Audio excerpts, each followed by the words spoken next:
دوست آب می‌وردن بعد دوست آب گذارن می‌کنن میشه شکر گودکای مایده همش آب دور میکنن ولی میفروخته کشیدن چند سال از 3 سال هم یا چی آب میخرن حوض این مایده ترکای میندایم اول آخر 15 روز میبرن چیکار کنم همش گرمی تو بازار به آب و بچه دخترها. میلیخال رحیمو و عمرش را همین طور در تلاش دسترسی به آب پاک گذرانده است. این زن در دهه حیاتی نو ناحیه خراسان و فاصله 3-4 کیلومتر از رود وخش زندگی می کند. بعضی ساکنان دهه با نساس یا آبکش از دریا به حولیشان آب آوردند، اما خانه میلیخال رحیمو در بلندی است و هم پول برای کشیدن خطی آب از دریا را ندارد. زورش فقط به خریدن آب از ماشین ها می رسد. آخه هیچی نه درخت نه اگرات نه هیچی ندارم. یا 2 پوندر رفت خریدم یارن یا چیکار 2 پوندر رز کنه یا چیکار اوقات که دلم درد هم میکشه پیشم مام 66 ماکو لازمی خیلی چیم نیست و چیکار کنم که طاقت ندارم حالا بنا به طرح نوی حکومت تاجیکستان کمبود آبی آشامیدنی در کشور باید تا سال 2029 یک اندازه برطرف شود. برنامه دولتی تامین آبی آشامیدنی و رفع آبهای پرتاف پیش بینی می‌کند که تا 4 سال آینده 72% اهالی کشور با آب تامین شوند. طبق آمارهای اخیر که سال 2022 نشر شد، تنها 41% اهالی و اساساً ساکنان شهرها با شبکه تامین آبی آشامیدنی پیوستند. وضعیت در ولایت ختلان از همه بدتر است، چون تنها 24% اهالی این منطقه آبی آشامیدنی دارند و بس.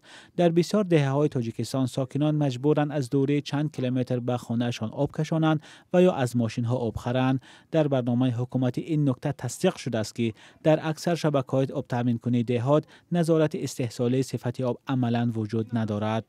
ولی پره عملی شدن برنامه حکومت تاجیکستان برای تامین ساکنان با آب تازه به یک عامل اساسی یعنی مبلغ وابسته است. این برنامه 3 میلیارد سومانی یا 324 میلیون دلار خرج دارد. از روی پیش بینی مقامات باید 2 از 3 میلیارد سومانی یا 249 میلیون دلار را شریکان رشد بدهند. از بودجه کشور و بودجه‌های محلی برای این برنامه 439 میلیون سومانی یا 46 میلیون دلار جدا می شود.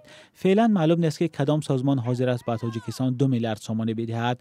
در گذشته سازمان‌های مالی از جمله بانک جهانی برای حل مشکل کم‌آبی به تاجیکستان کمک‌های بزرگ کردند، اما نتیجه نظررس نبوده است. بعضی کارشناسان از تشبث حکومت برای حل مشکل کم‌آبی استقبال می‌کنند، ولی به پره عملی شدن برنامه باور ندارند. با آب تامین کنی اهالی در شهرهای کلان تاجیکستان و شهرک و ناحیه‌های جداگانه تاجیکستان از یکدیگر کلاً فرق می‌کنند. اگر با آب تامین کنی اهالی در شهر دوشنبه تقریبا 95% باشد، در بعض ناحیه‌های کشور این رقم برابر است با 40%، در بعض جایان با 20%، در بعض محل و قشلاق‌های از 20% هم کمتر است. از همین خصوص عملی ساختن این برنامه در دوام 4 سال گمان دارم غیر امکان است.